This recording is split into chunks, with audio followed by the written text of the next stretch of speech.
The Holdovers is a movie that I've been not looking forward to because I'd never even heard of it before, maybe a couple days before actually seeing it. People have been ranting and raving about the movie. Ranting's a little strong. People have been raving about the movie and about how good it is. I've even seen some people say, "Oh man, it's the best movie I've seen this year." So of course, if that kind of buzz is preceding a movie, I have to go check it out. And lo and to the behold, The Holdovers holds up. The Holdovers is a movie about Paul Hunnam, who is a teacher, a professor, if you will, at a high school, who is stuck with some students who have to stay over or are held over during the Christmas break because of various different reasons. And now he has to put up with them, but even more than he putting up with them, they have to put up with him. One of his prime students by the name of Angus Tully actually starts to form a little bit of a relationship with him. And through that relationship, they both get to grow, to get to know one another, and some madness ensues. But for the most part, it's just really a heartfelt film about people who have been abandoned, who have been left behind, who have been treated poorly by their peers. And it's this whole situation is his mom is going on the trip with his stepfather, and she leaves him behind, even though she promised him that they will be together for the holidays. So of course Angus is young. He's also pissed off about some other things that I won't spoil in this movie, but you can see the kid goes from kind of rebellious to more of a sympathetic figure throughout this entire movie. And the same thing in a different way happens for Paul Hunnam's character, where he goes from this hard ass teacher who doesn't want to give these kids any breaks because he wasn't given any breaks. And he was also kind of pissed on by some other people who he had to take the blame for why he's in the same situation that he's in now. There's one of the characters who's kind of the heart and soul of this film, which is Mary Lamb. She's a woman who is a mother of a child who has passed away, and she has to deal with that grief while being stuck in this same high school with these kids who are, let's just say it, pretty privileged. They're living a pretty rich life, and she has to deal with that grief while actually staying over and dealing with these people.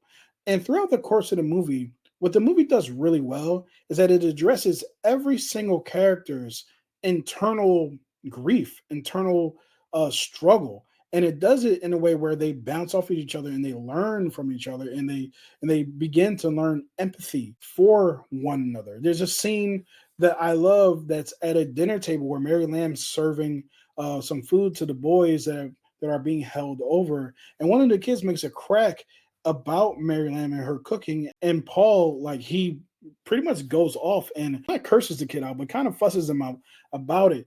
And you get to see that Paul does have a little bit of a heart behind that hard exterior.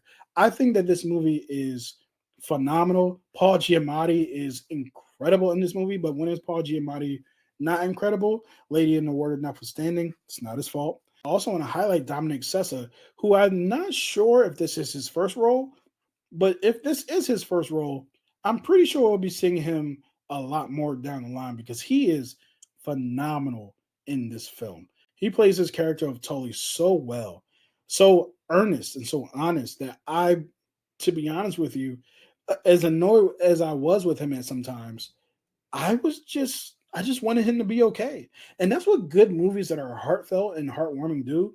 At a certain point, you care so much about the character that if something bad happens to them, you start to feel it, right? You get to know these people and you're like, yo, I don't care. I just want them to like I said with Mary Lamb, I just want Mary Lamb to be able to breathe, to reconcile, to not even necessarily accept the passing of her family member, but to just be around people who love her and just allow her to take the time that she needs because everyone seems to be rushing her and she needs that time, right? So this movie is awesome. It's also a Christmas movie for sure. And it's one of the best Christmas movies that I've ever seen, besides Die Hard, of course, because Die Hard's a Christmas movie. But yeah, I highly recommend The Holdovers. It's a movie that'll have you in tears, but also a movie that'll give you great joy just about the human experience and so on and so forth. So